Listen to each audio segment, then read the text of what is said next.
Hey guys, welcome back to Optin influencers. आप सभी का फिर से बहुत बहुत वेलकम है। आज हम बात करने वाले हैं आपके फेवरेट कॉइन पॉलीगॉन मैटिक के बारे में।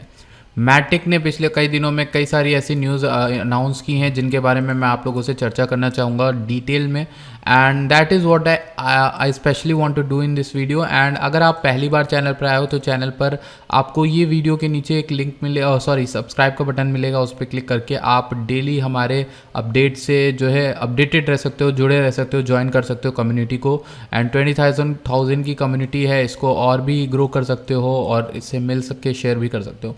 पहले हम बात करेंगे पॉलीगॉन की न्यूज़ वगैरह के बारे में, फिर हम पॉलीगॉन के चार्ट के बारे में बात करेंगे कि उसके प्राइस के साथ क्या हो रहा है। पहले हम लोग देख लेते हैं पॉलीगॉन पे न्यूज़ क्या ही है। Recently DeFi project Aave launches decentralize social media platform on Polygon. Aave ने पहले ही भी बोला था कि यहाँ पे इससे पहले वो एक सोशल मीडिया टाइप का जो है प्लेटफॉर्म बनाने वाले हैं डिसेंट्रलाइज, और उन्होंने कुछ बनाया है, वो उसका नाम है लेंस प्रोटोकॉल। लेंस प्रोटोकॉल एक open source Web3 smart contract based social graph होगा जो डायनेमिक NFTs पर बेस्ड होगा। Decentralize finance social media platform built on the Polygon blockchain, ये लेंस प्रोटोकॉल कहलाएगा। और पॉलीगॉन की ब्लॉकचेन पर उन्होंने ये सोचा है कि लॉन्च करने का, तो ये एक बहुत बड़ी बात है क्योंकि आवे जो है वो उसने बहुत पहले ही अपना जो आइडिया थे वो जुलाई 2021 में बोला था कि Aave founder and CEO Stani Kulechov reveal that the DeFi giant was planning an alternative to Twitter. यानी ट्वीट में बोला था, इन अ ट्वीट आयरॉनिकली, मतलब किसी ट्वीट में ही उन्होंने बोला था कि वो ट्विटर का एक जो है बनाने वाले हैं। Since Jack is going to build Aave on Bitcoin, Aave should build Twitter on Ethereum. यानी कि वो आवे बनाने वाले हैं बिटकॉइन पर। मतलब आपको पता ही है कि उनकी जो ब्लॉग ऐप है उन सबको टॉन्ट मारते हुए बोला था, तो आवे बना रहा है उनका खुद का ट्विटर, वो इथेरियम पर बेस्ड है। तो इसको ट्विटर को ये लोग मात देने की सोच रहे हैं उस तरह से, और देखते हैं आने वाले टाइम में क्या होता है। बट इंपॉर्टेंट ये है कि हमें पॉलीगॉन से मतलब है, पॉलीगॉन के प्लेटफॉर्म पे लॉन्च हुआ है, ये कुछ ना कुछ ड्राइव करेगा प्राइस को। दूसरा ये है कि कल ही 11 फरवरी को ये न्यूज़ आई थी, in the race to build the base layer for the new internet Galaxy Digital backs Polygon. Galaxy Digital back करने का मतलब ये होता है कि उसमें इन्वेस्टमेंट किया है, कहीं ना कहीं उसमें नाम दे रहे हैं अपना, पॉलीगॉन को और भी आगे लेके जाएंगे। और एडॉप्शन बाय इंडिविजुअल, यहाँ पर माइक नोवोग्राड जो कि CEO हैं गैलेक्सी डिजिटल के। गैलेक्सी बहुत बड़ी कंपनी है, उसके कई सारे फंड और बिटकॉइन से रिलेटेड भी हैं और वो इन्वेस्ट करते रहते हैं। इनकी होल्डिंग्स को अगर आप ट्रैक करो और इन्वेस्टमेंट डिसीजन करो ना, तो भी आपका बहुत अच्छा प्रॉफिट होगा, क्योंकि ये लोग बहुत आराम से, बहुत ही रिसर्च करके किसी भी चीज़ में इन्वेस्ट करते हो। तो उन्होंने पॉलीगॉन को यहाँ पर चुना है फॉर यहाँ पर बैक करने के लिए, और पॉलीगॉन को बैक किया है उन्होंने, और ये एक बहुत बड़ी बात है पॉलीगॉन के लिए। अगर आप देखो इना मतलब बहुत ज़्यादा ही बड़ी बात है, ठीक।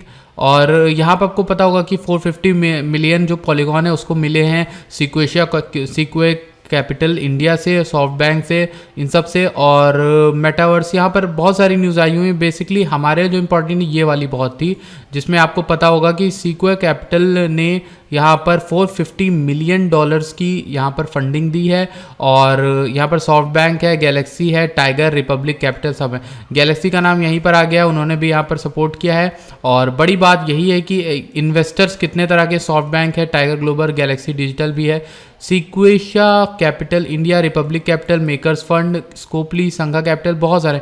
एलामेडा रिसर्च ने भी किया है, एलन हॉवर्ड ने भी कर रखा है, और बहुत सारे ऐसे जो हैं, केविन ओलायरी ने भी कर रखा है, स्टैंडर्ड क्रिप्टो ने कर रखा है, बहुत सारे लोगों ने इन्वेस्ट कर रखा है पॉलीगॉन में। And this is one of the things जो आपके लिए इंपॉर्टेंट होनी चाहिए। अगर हम नेक्स्ट न्यूज़ को लेकर चलें तो Polygon and Cere network to launch Web3 media platform Da Vinci platform क्या करेगा, पर्क्स देगा, NFT सब्सक्रिप्शन जैसे आपको नेटफ्लिक्स वगैरह, अमेजॉन वगैरह पे देखने को मिलते हैं, रियल वर्ल्ड फैन इवेंट्स हो सकते हैं। तो ये दा विंची नाम का प्रोजेक्ट है जो स्टार्ट हो रहा है, देखते हैं इस पर क्या होता है, इसका टोकन आता है कि नहीं। अगर आएगा तो हम ज़रूर अर्ली स्टेज पे पकड़ना चाहेंगे। अब बात करते हैं हम लोग जो है इसके technical analysis point of view पे। देखिए सिंपल है, मैटिक ने एक ट्रेंड लाइन को फॉलो किया हमेशा नहीं, मतलब मेरे ख्याल से जुलाई से, जब से जुलाई में हुआ है ये, इस जगह से रिजेक्ट हुआ था, इस जगह से रिजेक्ट होकर इसने यहाँ पर अपर बनाया, अपर के बाद फिर ये नीचे आया, ये एक हाइयर ट्रेंड में ही चल रहा था। देखिए हाइयर हाई और हाइयर लो बनाता हुआ नीचे आ रहा था मैटिक, और ये एक अच्छी चीज़ है मैटिक में कि अपर ट्रेंड में ही चल रहा था। लेकिन यहाँ पर क्या हुआ कि इस जगह पर ये टूट गया, ये ट्रेंड लाइन टूट गई, और ट्रेंड लाइन टूट के हम लोग डायरेक्टली यहाँ पर आ गए जहाँ पर वॉल्यूम थी। फिर हम लोग ऊपर गए, फिर हम लोग देखो इसी ट्रेंड लाइन से लड़ के फिर रिजेक्ट होने आ गए, और अभी हम लोग क्या करने चाह रहे हैं, हम लोग बाइंग प्राइस में आ गए हैं मैटिक के। अभी क्या करेगा प्राइस वो हमें देखना है, मेन इंपॉर्टेंट है। तो इसके लिए हम क्या करेंगे, चार्ट को थोड़ा सा जूम करेंगे और देखते हैं मैंने आपको जो बाइंग बताई थी हम वहाँ से कहाँ पर है। इस बाइंग से हम लोग बहुत ऊपर हैं, हमारा अच्छा खासा प्रॉफिट भी हुआ होगा। और अभी करेंटली हम लोगों ने रिजेक्ट किया है ब्लैक रेजिस्टेंस से, 1.856 का रेजिस्टेंस था, उससे हमने रिजेक्ट किया है। पर क्लोजिंग कहाँ पे होती है ये देखना इंपॉर्टेंट है। मेरा जो अभी शॉर्ट टर्म में टारगेट रहेगा वो 1.9 के आसपास रहेगा, क्योंकि यहाँ पर रहा भी है, पहले भी सपोर्ट रहा है अच्छा खासा, तो ये रेजिस्टेंस की तरह एक्ट करेगा। पर जो मूव हमें डिसाइड करने में मदद करेगी वो ये मूव होगा जो कि मैं अब बनाने वाला हूँ। वो ये कि प्राइस जो है यहाँ से इस ट्रेंड लाइन को तोड़े, ट्रेंड लाइन को तोड़ के फिर ऊपर जाए, फिर कंफर्म करके ऊपर की ओर ट्रेंड जो है कंटिन्यू करे। ये मेरा एक मानना है जो मुझे देखना है मैटिक के लिए। अगर मैटिक ऐसा करता है तो हमारे लिए अप ट्रेंड फिर से कंटिन्यू हो जाएगा, क्योंकि देखिए इस ट्रेंड लाइन के ऊपर रह के मैटिक ने अच्छा खासा अप ट्रेंड भी किया है। तो मैं यही चाहूँगा कि ये जो डब्ल्यू बन रहा है ये पूरा पैटर्न पूरा करके हम यहाँ से ऊपर की ओर जाएँ, और अगली बार अगर हम टारगेट लें तो मैटिक का 3.1 से भी ऊपर लें।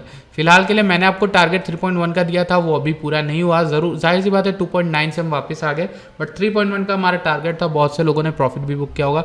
अगर आप मैटिक में प्रॉफिट में हो तो होल्ड कर सकते हो। मैटिक एक ऐसा कॉइन है जिसपे मैं बुलिश हूँ अभी बहुत ज़्यादा, क्योंकि हो सकता है कि आने वाले टाइम में मैटिक बूस्ट कर दे इथेरियम की जगह। और बहुत से लोग कहते हैं कि इथेरियम 2.2 के आने के बाद मैटिक की ज़रूरत नहीं पड़ेगी।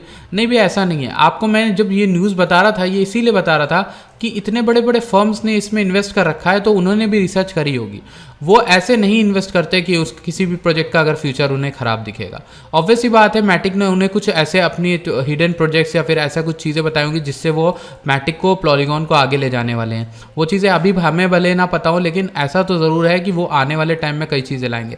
दूसरी चीज़, ये जो लेंस प्रोटोकॉल और जितने भी नए जिन भी चीज़ों में पॉलीगॉन इंट्रोड्यूस कर रहा है हम लोगों से, वो ऑब्वियस सी बात है कि वो पॉलीगॉन एक दूसरा काम भी अपना बनाने की कोशिश कर रहा है, besides being an Ethereum L2 solution. तो L2 के अलावा ये ताकि अपनी खुद की एक इमेज बना सके, इसलिए पॉलीगॉन काफ़ी काम कर रहा है। तो मेरे ख्याल से I am bullish on polygon. और लोग क्या कहते हैं मुझे नहीं पता, बट अगर आपको मैटिक का रेजिस्टेंस सपोर्ट देखना है बड़ा वाला तो 1.3 वाला है, और यहाँ पर क्रैशेस में ही आता है प्राइस, वैसे तो नहीं आएगा। लेकिन अगर आपको बाय करना है तो ये रेंज देखना 1.6 से लेकर 1.5 के बीच में। और मैंने अप ट्रेंड के लिए जो आपको बताया वो इस ट्रेंड लाइन को तोड़ करे। ये ट्रेंड लाइन अभी करेंटली कहाँ है, 2.1 और 2.2 क्या समथिंग। तो 2.1 के ऊपर हमें प्राइस देखना है और क्लोजिंग देखनी है, तब जाके हम कुछ अच्छा मूव देख सकते हैं मैटिक में। So that's it for today's video. I hope आपको वीडियो अच्छी लगी। प्लीज़ वीडियो लाइक करिएगा, चैनल सब्सक्राइब करिएगा, नोटिफिकेशन को ऑन करना मत भूलिएगा। मैं मिलता हूँ आपसे नेक्स्ट वीडियो में। Thank you so much for watching this video.